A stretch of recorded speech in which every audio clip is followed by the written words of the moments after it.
এখন আলোচনা করব অর্থনীতি দ্বিতীয় পত্রের সপ্তম অধ্যায়ের অর্থাৎ মুদ্রাস্ফীতি চ্যাপ্টারের পার্ট 2 অর্থাৎ 7.2। এখন দেখাবো মুদ্রাস্ফীতির পরিমাপ, কিভাবে মুদ্রাস্ফীতি পরিমাপ করতে হয়। আসেন, মুদ্রাস্ফীতি পরিমাপের প্রথম একটা সূত্র নিলাম, সেটা হচ্ছে কি মুদ্রাস্ফীতির হার কিভাবে নির্ণয় করতে হয়। মুদ্রাস্ফীতির হার নির্ণয়ের সূত্র হচ্ছে কি বর্তমান দামের স্তর মাইনাস পূর্বের দামের স্তর ডিভাইডেড বাই পূর্বের দামের স্তর ইন্টু 100। কতটা একটু ভালো করে খেয়াল করবেন। একই জিনিসকে আবার যখন প্রতীকের সাহায্যে লেখা হবে তখন বর্তমান দামের স্তরের জায়গায় P1, পূর্বের দামের স্তরের জায়গায় P0 divided by P0 into 100।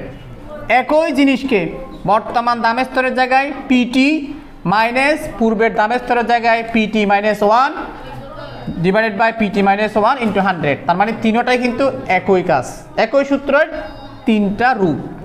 ঠিক আছে, এখন এই সূত্র দিয়ে আমরা একটা বোর্ড কোয়েশ্চেন সলিউশন করব। বোর্ড কোয়েশ্চেনটা হচ্ছে 2019 সালের সিলেট বোর্ড। এখানে দেওয়া আছে 2016 সালে একটি দ্রব্যের দাম ছিল 500 টাকা। ওই দ্রব্যের দাম 2018 সালে বেড়ে হয় 800 টাকা। উদ্দীপকের তথ্য থেকে মুদ্রাস্ফীতির হার নির্ণয় করো। তাহলে মুদ্রাস্ফীতির হার নির্ণয়ের জন্য আমরা এই সূত্রে মানগুলো বসাই দিই। এই সূত্রে যদি আমরা মান বসাই তাহলে এখান থেকে তো হয়ে যাচ্ছে, আর মুছামুছি করার দরকার নেই। এখানে বলেন প্রথমে বর্তমান দামের স্তর, বর্তমান দামের স্তর কত টাকা। এখানে যেহেতু 2016 এবং 2018 দুটি সাল দেওয়া আছে, তাহলে কোনটা আগে কোনটা পরে। 2016 হচ্ছে আগে, 2018 হচ্ছে পরে, পরেরটা হচ্ছে বর্তমান দাম। তাহলে বর্তমান দামের স্তর বলতে 2018 সালের দামের স্তরকে নিব। তাহলে বর্তমান দামের স্তর কত টাকা, 800 টাকা। আর পূর্বের দামের স্তর মানে 2016 সালের দামের স্তর কত, 500 টাকা। তো ডিভাইডেড বাই 500, ক্যালকুলেটর বের করেন, ইন্টু 100। তাহলে ফলাফল কত হয় বলো, কত আসছে।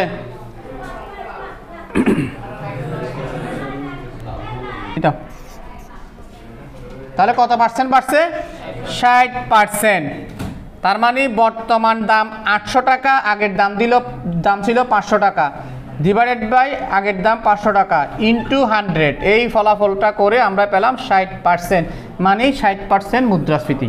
তাহলে আমরা উদ্দীপকের তথ্যের ভিত্তিতে মুদ্রাস্ফীতির হার কত বলতে পারি, 60%। শুধু এতটুকু দিলেই গ নাম্বার আনসার হয়ে গেল। এরপরে বলছে কি পূর্বের 100 টাকার দ্রব্য কিনতে 2018 সালে কত টাকা লাগবে নির্ণীত মুদ্রাস্ফীতির হারের ভিত্তিতে ব্যাখ্যা করো। তাহলে এই যে 60% মুদ্রাস্ফীতি আজকে দেখা দিচ্ছে, সেটার ভিত্তিতে আজকে অর্থাৎ 2018 সালে দাঁড়িয়ে আগের মানে 2016 সালের অর্থাৎ আগের 100 টাকার দ্রব্য কিনতে 2018 সালে কত টাকা লাগবে। তাহলে সেই ক্ষেত্রে আমরা কি বলতে পারি,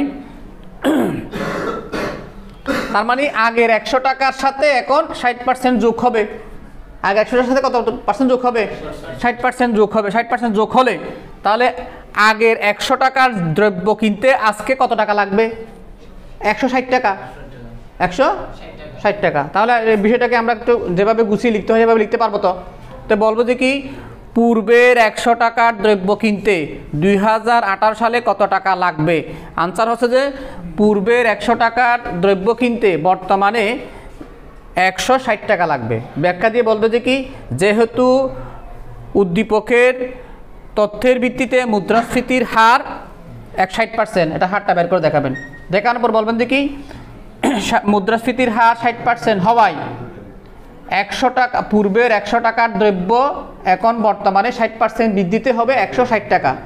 তার মানে হবে পূর্বের 100 টাকার দ্রব্য কিনতে বর্তমানে 160 টাকা লাগবে।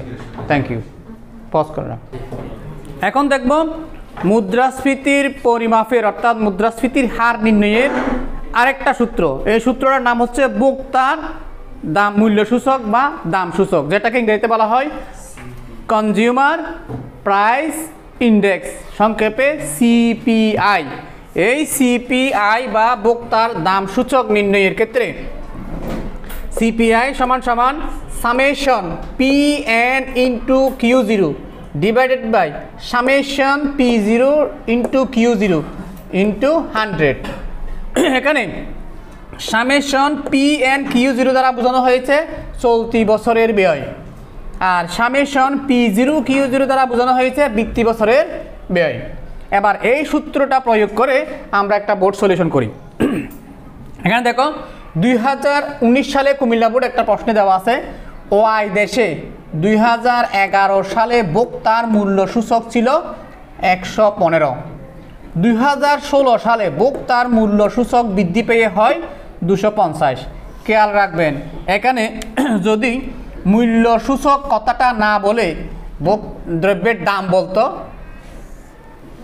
ভোক্তার মূল্য সূচক এভাবে না দিয়ে যদি বলতো 2011 সালে কোনো দ্রব্যের দাম ছিল 115 টাকা, 2016 সালে ওই দ্রব্যের দাম বৃদ্ধি পেয়ে হয় 250 টাকা, তাহলে আমরা প্রথম যেটা 1 নাম্বার সূত্র দিয়ে মুদ্রাস্ফীতির হার নির্ণয় করছিলাম ওটা প্রয়োগ করতে পারতাম। কিন্তু এখানে যেহেতু বলে দিচ্ছে ভোক্তার মূল্য সূচক, তখন এক্ষেত্রে আমাদেরকে সূত্র প্রয়োগ করতে হবে এই ভোক্তার মূল্য সূচক বা ভোক্তার দাম সূচক নির্ণয়ের এই সিপিআই সূত্রটি। তাহলে এখান থেকে বলেন এখানে বৃত্তি বছর বলতে চলতি বছর কোনটা?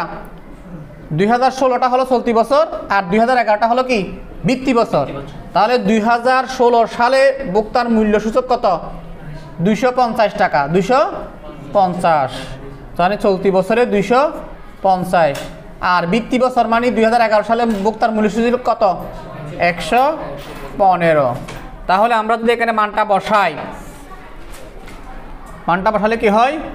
250 ডিভাইডেড বাই 115 ইন্টু 100। তাহলে ফলাফল কি আসবে? ফলাফল আসবে হচ্ছে যে কি 217.39। তাহলে এটার থেকে এখন মুদ্রাস্ফীতির হার, আমাকে প্রশ্ন বলছে কি মুদ্রাস্ফীতির হার কথা। এখন যেটা দেখাচ্ছে এটা কিন্তু ভোক্তার মূল্য সূচক সিপিআই, এখানে মুদ্রাস্ফীতির হার নয়, খেয়াল রাখবেন। যদি শুধু প্রশ্ন করতো ভোক্তার মূল্য সূচক নির্ণয় করো তাহলে এতটুকুতে অ্যান্সার হয়ে গেছে। এখন যদি বলছে মুদ্রাস্ফীতির হার নির্ণয় করো তাহলে এটার থেকে মুদ্রাস্ফীতির হার কীভাবে বের করবে?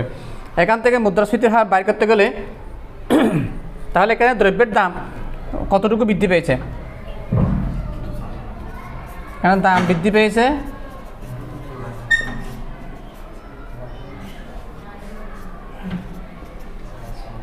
217.39। এখান থেকে মানে এখানে ভোক্তার মূল্য সূচকের মান যেটাই আসুক না কেন সেটা থেকে যদি 100 বিয়োগ করি, 100 বিয়োগ করার পরে যে আনসারটা আসবে সেটাই হচ্ছে দাম বৃদ্ধি। কতটুকু দাম বৃদ্ধি পেয়েছে? 215 থেকে যদি আমরা 217.39 থেকে যদি আমরা 100 বিয়োগ করি তাহলে পাচ্ছি হচ্ছে দেখি 117.39। 117.39, তার মানে এই 117.39 এটাই হলো কি মুদ্রাস্ফীতির হার। তাহলে আমরা বলতে পারি সুতরাং নির্ণয় মুদ্রাস্ফীতির হার সমান সমান কত? 117.39%। ঠিক আছে, তাহলে মুদ্রাস্ফীতির পরিমাণ নির্ণয়ের এই দুটি সূত্র খুবই গুরুত্বপূর্ণ এবং এই দুটো সূত্র দিকে বোর্ডের কোয়েশ্চেন আমরা সলিউশন করতে পারবো।